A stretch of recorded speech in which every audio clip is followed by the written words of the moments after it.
Welcome back, everybody. This is Todd Sylvester with the Todd Sylvester Inspires Belief Cast. I'd like to thank our sponsor, Veracity Networks, and my good friend, Drew Peterson. Thank you for believing in me and supporting this amazing cause. I'd like to also thank all the listeners. Thank you for tuning in week after week after week. It just keeps growing.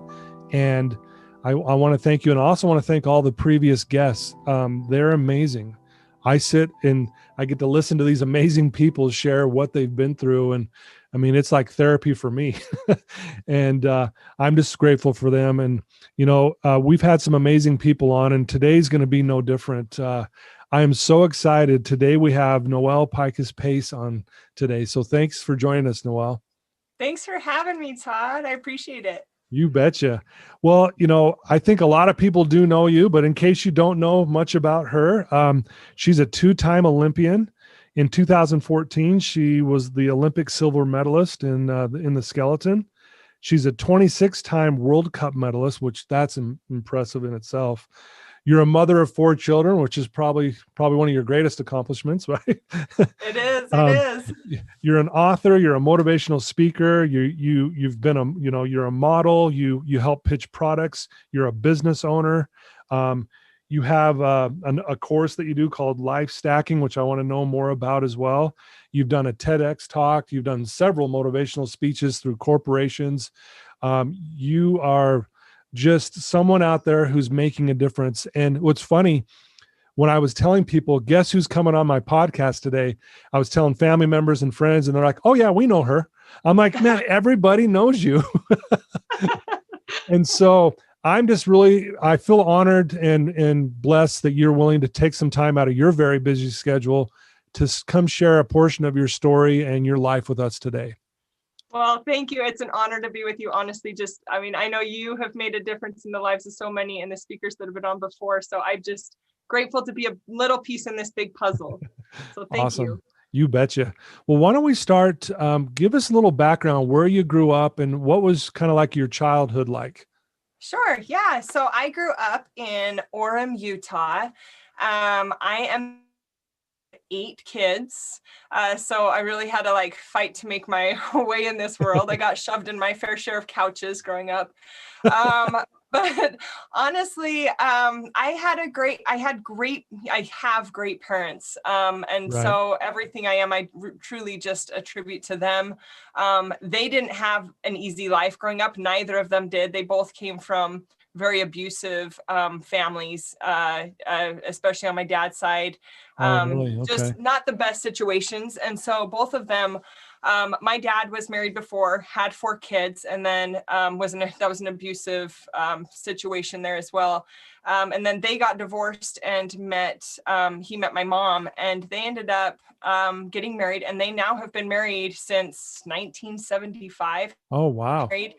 Yeah, and they had us 4 kids. So I'm the youngest, but I still consider myself the youngest of 8. I love my half siblings just as much as my full. We just all call each other brother, sister.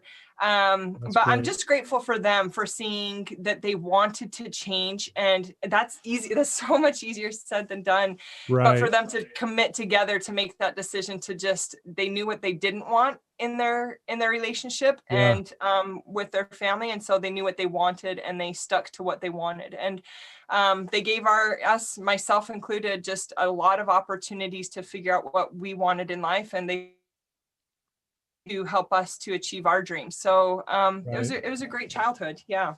Yeah, that's, people who have seen your accomplishments, they've watched, your videos and things like that. They would go, man, this woman is confident. She knows what she wants.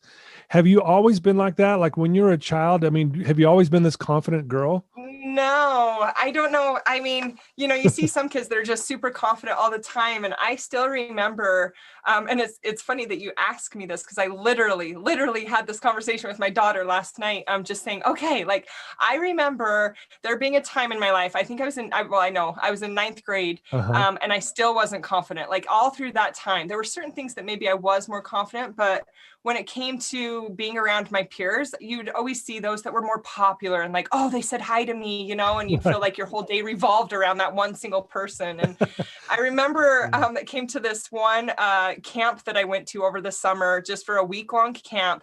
And I remember having this kind of epiphany in my head, like this thought in my head that just said, I'm going to this camp and nobody knows who I am. Noelle, now is your chance to be whoever you want to become. Like, you can just be the person that you want to be. Yeah. And so I remember it like opened this door for me to be like, I can be anybody, really?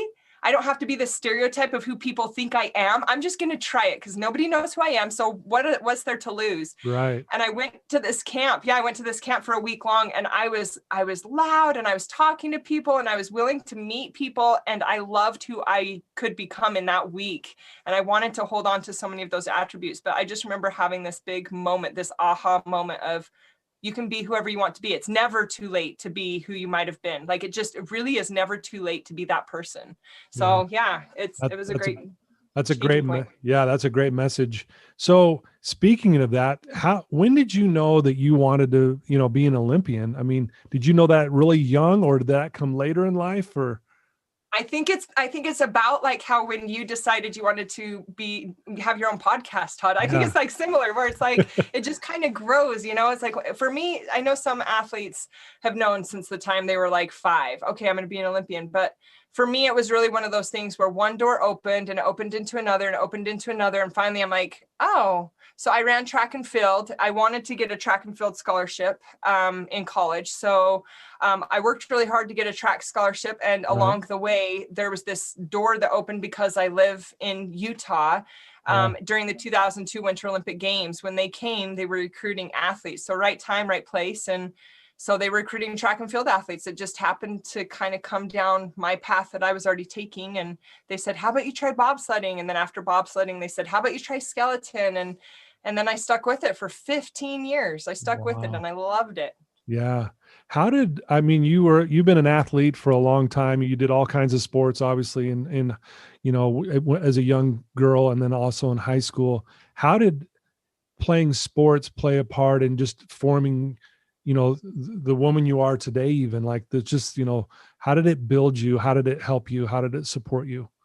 For sure. I can think of, a handful of ways that it shaped me into who I am today as a mom of 4 kids, as an individual, as I'm building my own company and striving to just learn and grow. I think one of the biggest ways, though, is teaching me how to face my fears, teaching me how to overcome doubts and worries and anxieties. I think really that's one of the biggest things sports taught me. And also, I think a big piece of that is realizing that being purpose driven, if you can define what your purpose is, whether it's in a sport or with, we have purposes all along our life, whether it's I'm going to the grocery store, to get food for dinner tonight. That's my why, but what's your purpose in life? And once I could figure out what that was, and it took a long time to figure that out, to be honest. And it's still, I feel like it's been pretty set for a while, but once I had that, it made my other decisions easy because I know who I want to become. I know where I want to be and who I want to be. So it made the other decisions easier. Yeah, no, that's very well said. If we jump ahead a little bit here, because there's so much to talk about, you were the first American woman to ever win the overall World Cup title in the skeleton. I mean, that in itself is just mind blowing. I mean, is it weird to hear someone say that? It's still, or is that? Sometimes, yeah, like I look at, as I'm cleaning up all the dishes and getting my 4 kids ready for bed, I'm like, did that really happen? Like, did I just dream that? Did that actually happen? Right. Yeah. But yeah, it is a little surreal sometimes to think about the accomplishments because, you can look back, but you've got to look ahead to where you want to go. So yeah. And because of that, you were favored to win the gold medal in 2006. But then in 2005, you had an accident happen to you. Do you mind sharing with our listeners kind of that story and what happened? Because as hard as it is to hear the story, because it was a tough, scary accident, but how you kind of prevailed from that. Yeah, sure. That was one of those like life-changing moments, one of those times when you realize you have a choice to make. You can either pick yourself back up or you can stay laying down and never move ahead, So what happened, maybe really quickly for some listeners that may not know, skeleton is a head first crazy winter Olympic sport where we sprint 40 meters and dive head first onto a little cookie sheet. It looks like a cookie sheet, like onto this little cookie sheet sled. It does. And then we go down an icy track. It's a bobsled and luge track. We all share the track, bobsled, luge, and skeleton. And we go down this icy track 90 miles an hour with our chin less than an inch off of the ice. So yes, it's an Olympic sport. It's crazy. It's fun. It's fast. We reach like 5 to 6 G's of pressure, and I just love it. So that's amazing. Everybody should try it. All you guys listening, you should all try it. Todd, you've got to get up there. You got to do it. Maybe, I don't know. So I rose to the top quickly after 3 short years. Like, this just doesn't happen, to be honest. I don't know if it's ever since then, but 3 years after I started the sport, I was ranked first in the world in skeleton and planning on going to the Olympics in 2006 in Torino, Italy. And I was so excited. I was so ready for this moment. When you're an Olympic athlete, everything goes into this one single moment of your life. Like everything. If you could just imagine, your finances, your time, your energy, your mental ability, like you're visualizing it constantly. You're preparing your equipment and the time, the sacrifice, the time away from family. I was away from my husband for 5 to 6 months at a time, which that's not super great, Right. That's a long time. Yeah. That's a long time. Yes, it is.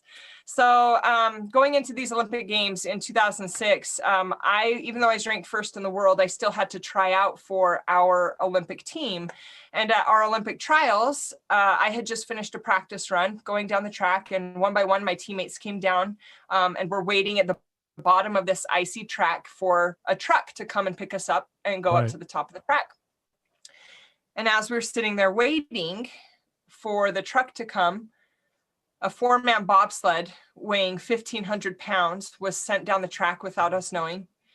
And the person in the back is called the brakeman, and this was their first time ever in a bobsled, and they didn't know they were supposed to pull the brakes to stop, to slow down. And so they crossed the finish line, and we didn't know they were coming until we saw them pass the finish line. We were waiting for another girl to come down turned and looked towards the finish line and saw this bobsled coming towards us.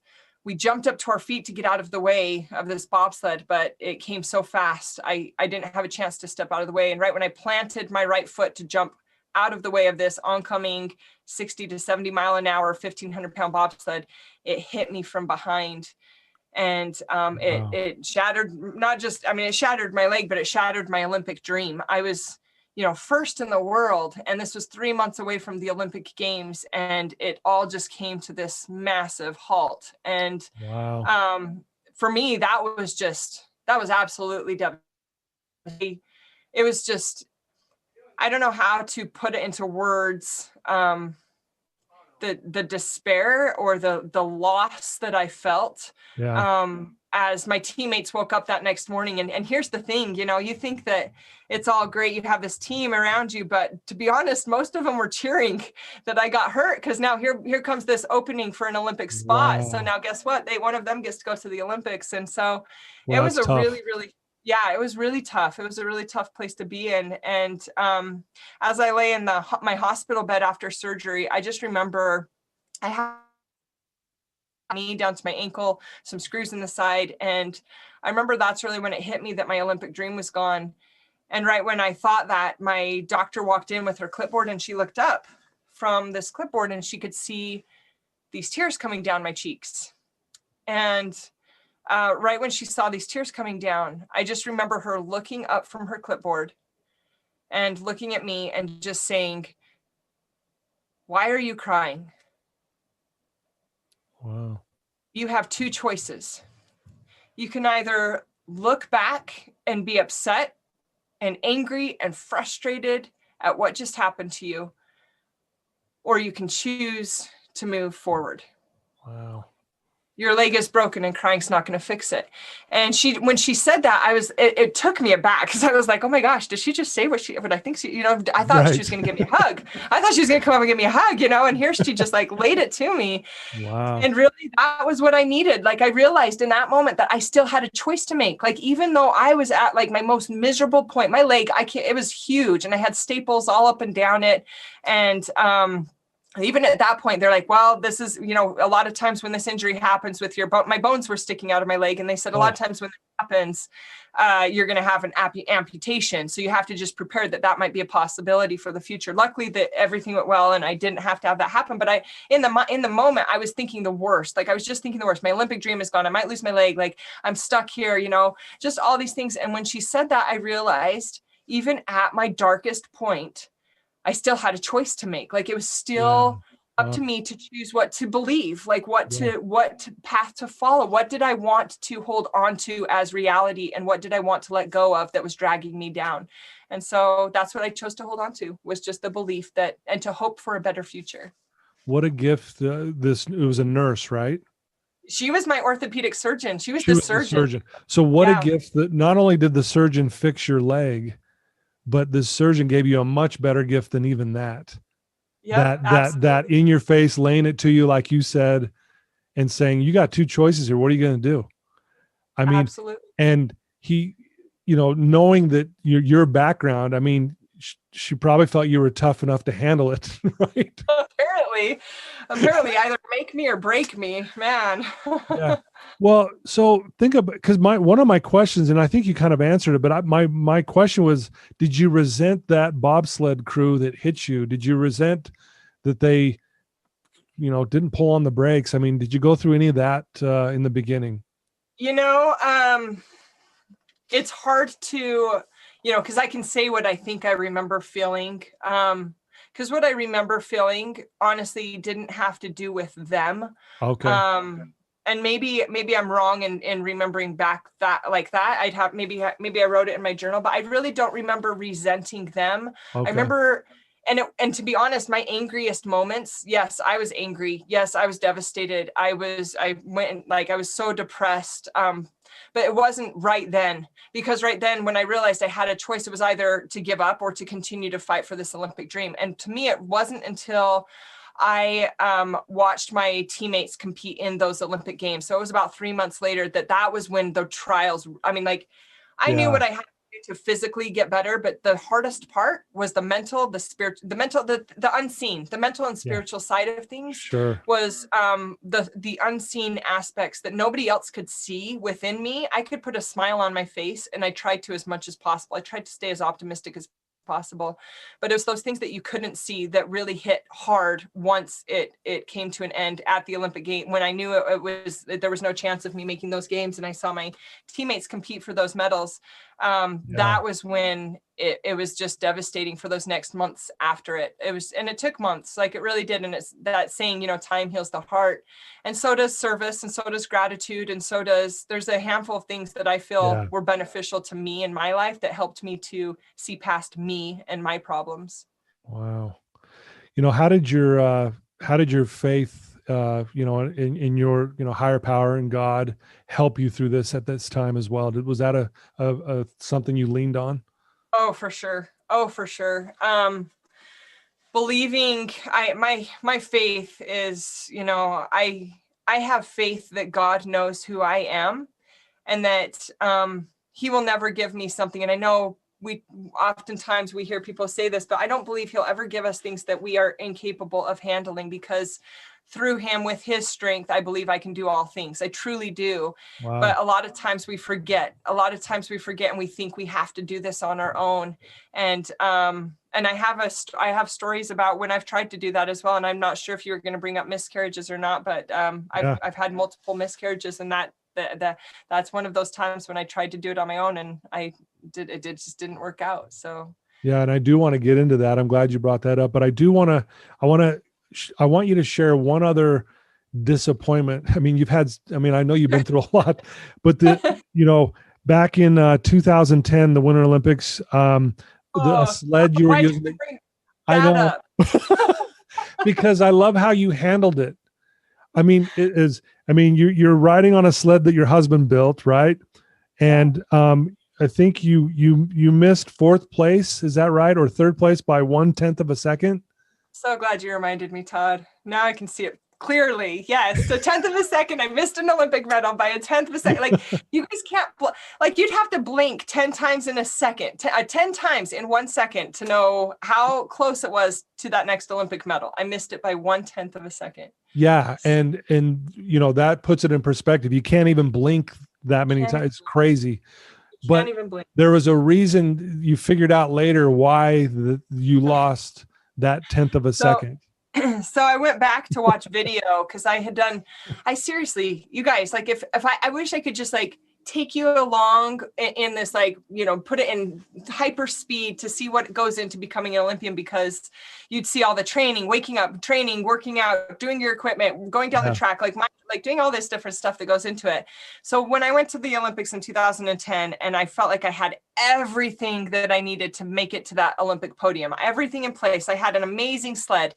I had amazing equipment. I had my family, my husband, and I'd had a daughter in between my bobsled accident and the 2010 games. But I was finally an Olympian, you guys. Like, I had finally made it there after the struggle, after missing out in 2006. And so I was so excited, and I felt like mentally I was ready to compete.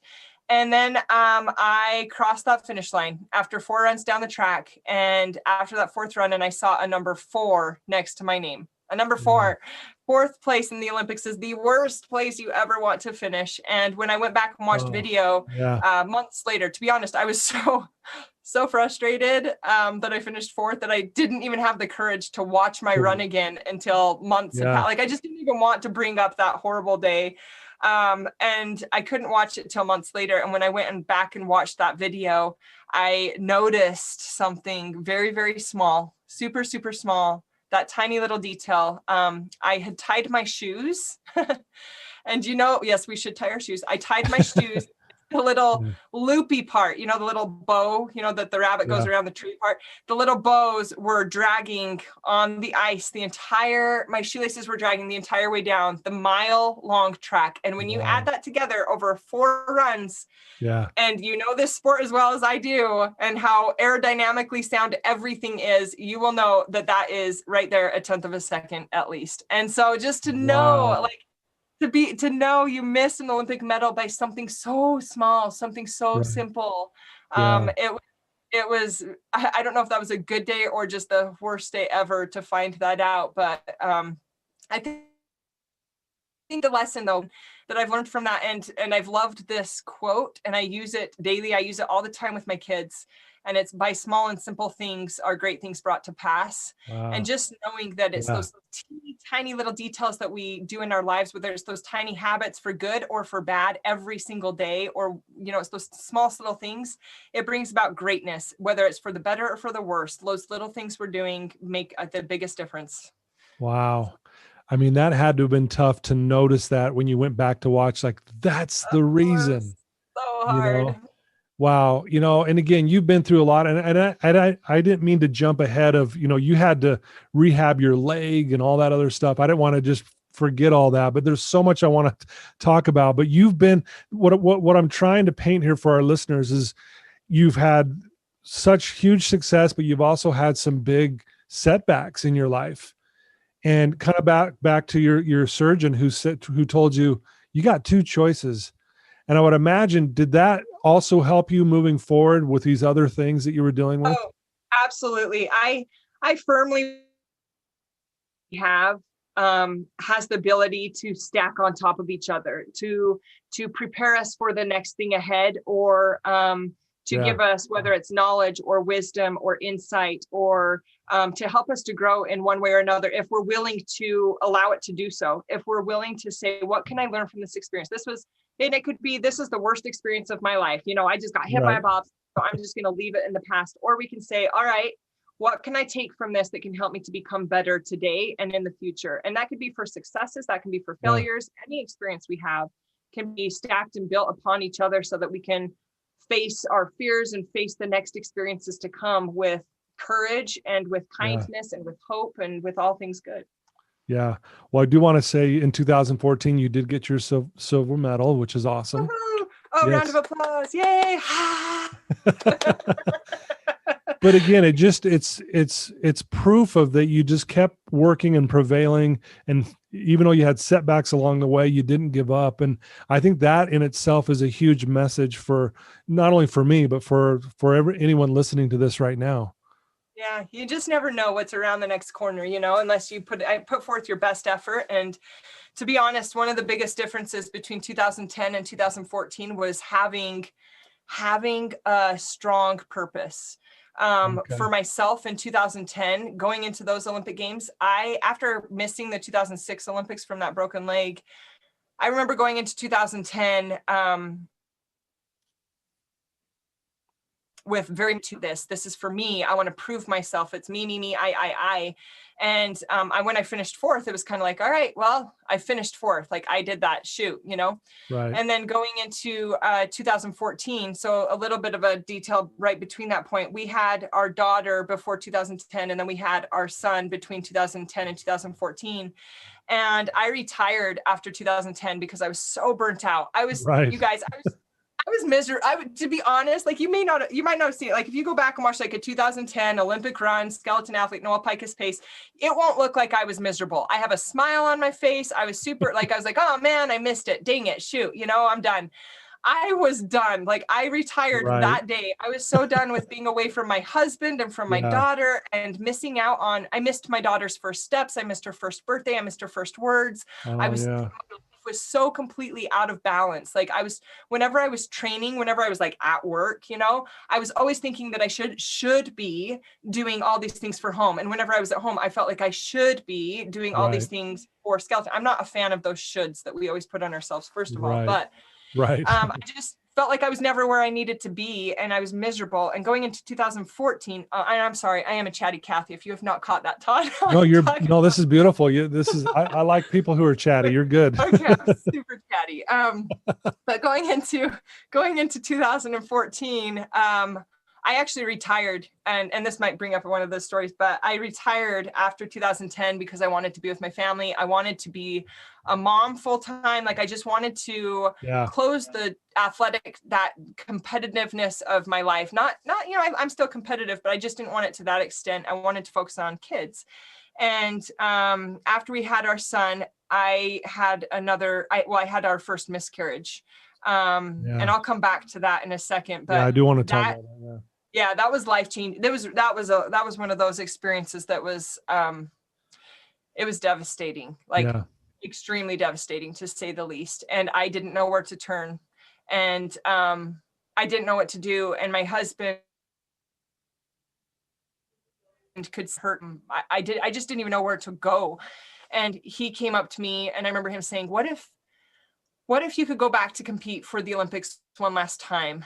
But what if we could do it as a family? What if I could come with you and pay, and we could have Lacey and Trayson, they could come with us as well. We could travel together and you could compete." And that was awesome. That was like picture perfect. And now this purpose was developed where it's like, we're doing this because we want to be a family together and see how great we could be together as a family. So now when I crossed that finish line in 2014, I couldn't get off my sled fast enough after 2 years of traveling the world with our two kids and my husband by my side. I couldn't get off my sled fast enough. And the volunteers were like, "You need to go be interviewed, go get to the microphones and the cameras." And I said, no, I need to be up there in the stands with my family. And I jumped up into the stands and embraced them. And all I could shout was, "We did it. We did it." Yeah. And it just is a testament how purpose can drive us to do amazing things, come what may, whatever hard times we go through. If we have a strong enough purpose, it'll hold us through.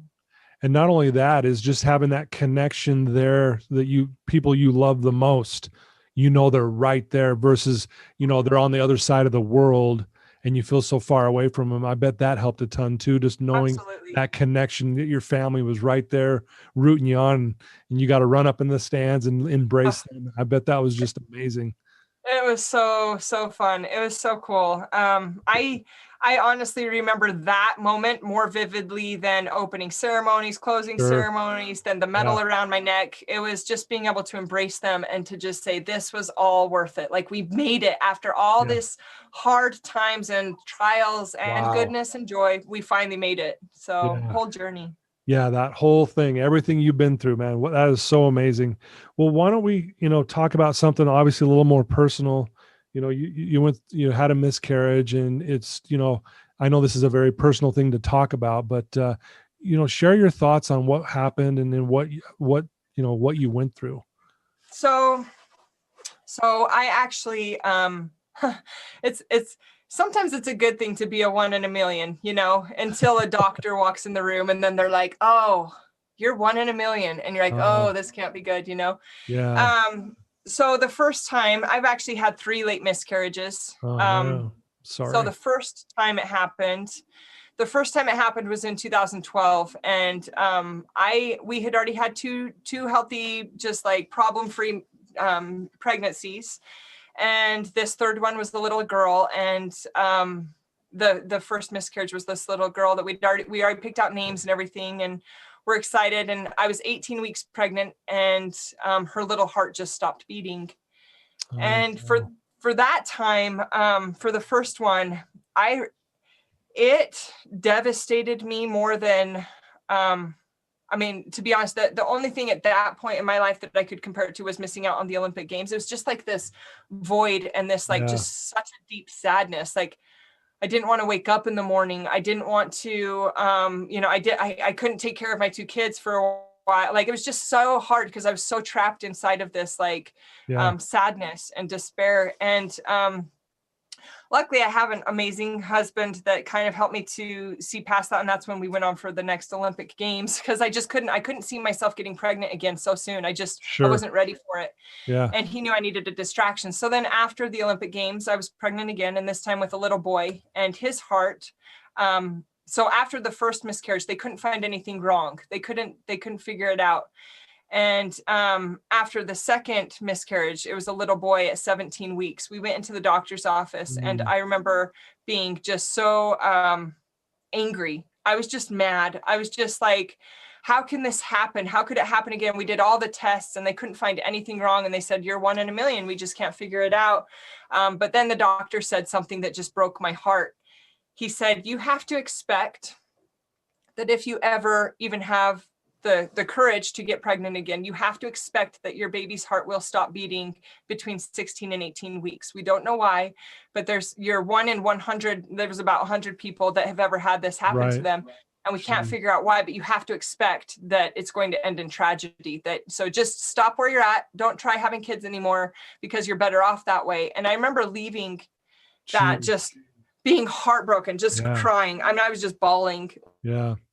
And my husband had so sad because we wanted more kids, and for a doctor to say we can't. But I decided I wanted to try again, to have another one. And so going into that one, so the difference, the second one, I went into it almost expecting the baby's heart to stop. Not just almost expecting, I expected it to stop. Even in that second one, I bought a Doppler, like listening to the baby's heart every single day. And it was very nerve-wracking. And I was like, you know what, if it fails, I'm just expecting it to not work. I'm just expecting that this isn't going to work. That was me going into that second miscarriage. And I was miserable when it didn't work. I was still just so sad and devastated. Right. And when you talk about we talk about our faith or belief in God or a supreme being of some sort, I went into my third one realizing that I realized what hope was to me. And for me, hope is putting my trust in God that come what may, I need him. And that means that I need him through hard times. If this doesn't work out, I need to be able to turn to him. And if it does work out, I need to be there with a heart full of gratitude. But either way, I'm going to be hopeful that this is going to work out in a way that God can shape me into the person that I need to become. Yeah. And going through that third miscarriage at 18 weeks, a little girl, I was still heartbroken. I was still, but I felt I felt at peace so much more. And I know that comes into more of that faith that we've talked about. But for me, I am a firm believer of faith and of God. But here's a blessing on the other side. We ended up getting twin little boys here. So I got pregnant again. And despite doctors saying to expect that their hearts will stop, we ended up being blessed with 2 little boys. So now we have our 4 kids, and the boys are 5 years old now. So little blessings, big blessings, big blessings. Well, again, tough things to go through, and again, having that faith to try it again, and then obviously you got the reward of these 2 twins. It's interesting. It kind of mirrors what you went through with the Olympics. Yeah. You know, it's like setback, and then the reward, setback, reward, you know, and wow, thanks for sharing that. I know that's probably not easy to talk about even today. Speaking of that, there's a lot of people listening to you right now that probably on some level feel hopeless, or they know someone who's, they have a family member who feels like they're lost, struggling. What's something that you could say to them right now? You said a lot of amazing things already, and I know this is a tough question sometimes, but what's something you could share with them right now that might, spark a little bit of hope in them? Honestly, the one really helpful thing for me, as I was going through each of these situations, was to look for ways to be grateful, to search for gratitude in your life, to see all the things that give you light and bring you up and build you up, whether it's people, whether it's things, whether it's nature, whatever that might be, and start just making lists and help other people, or ask other people also to help you see the goodness around you. I know that it's hard to do. I've been there, Right. like when it's just the world is just like coming to an end and it's hard to see any light. So at first, to be honest, I needed other people to help me see what there was to be grateful for. And that's okay too. If that's where it needs to start, with those around you, just constantly keeping it positive, keeping it hopeful, keeping it light, and looking ahead to a brighter future. And the second thing, one other thing that I would recommend is look for something to be hopeful about, whether that means a new talent, a new skill, a new adventure, a new path, whatever that might be, something that can maybe change the direction that you're on if you're feeling hopeless, that can move you ahead to a better and brighter future, because it's there and it's waiting for you. But sometimes we can't always see it. So we need someone to shine that flashlight our way and say, hey, what do you think about doing this? What do you think about going here? What do you think about this? Look at this, look at all these beautiful things around you. For me, it was, going back to the Olympics, was taking my mind off of the trial, the tragedy in that first instance. But it's not always that easy. So it's really just kind of testing the waters, but always looking for the light, always look for things to be hopeful about. Yeah, it's beautifully said. Thank you, Noelle. Thank you. That was awesome. Going back to what you said even earlier about having a purpose as well, like knowing where you're headed and why. What's the whole reason why you're doing this or that, right? And I think a lot of times people, this has been a tough year for a lot of people, because of COVID and the pandemic and all of the stuff that we're dealing with as just as a world, but just it kind of magnifies what we're maybe going through as an individual. But I love that, looking for the light. There's light always there, right? If you just take a look. Absolutely. It's always there. That's beautiful. Well, Kyle, there's so much we can talk about, but I know you do a lot of motivational speaking, a lot of speaking events with corporations and businesses, and obviously firesides. And I mean, the list goes on and on and on. What would you say is maybe the common theme that you hear from people that maybe they struggle with the most? Going through all this. One of the things that I've heard a lot recently is just how to overcome fear. I think there's a lot of fear and anxiety going on around us. So being able to face your fears, and that sounds, a lot of people are like, oh, just face your fears, but it's more than that. It's the first part is just being aware that you have them, becoming aware and recognizing where your fears are, and are they even warranted? Because as I've done this, I like to write down anytime I'm feeling stressed or like overwhelmed or fearful or anxiety or whatever you want to call it, all these things that weigh us down. all of us feel that, all of us, no matter Yeah. what state, no matter how happy you think somebody is, however, you know, we always tend to see people as having this better life than Right. what we might imagine, you know, but everybody has these worries and Yeah. stresses and anxieties and fears that we don't even know about. But the best thing to do is become aware about them. And for me, what I do is I like to write them all down. So whenever I'm feeling like this tightness in my chest and just like, oh, like I'm just super stressed, I just need to figure out where to start. I don't even know where to begin.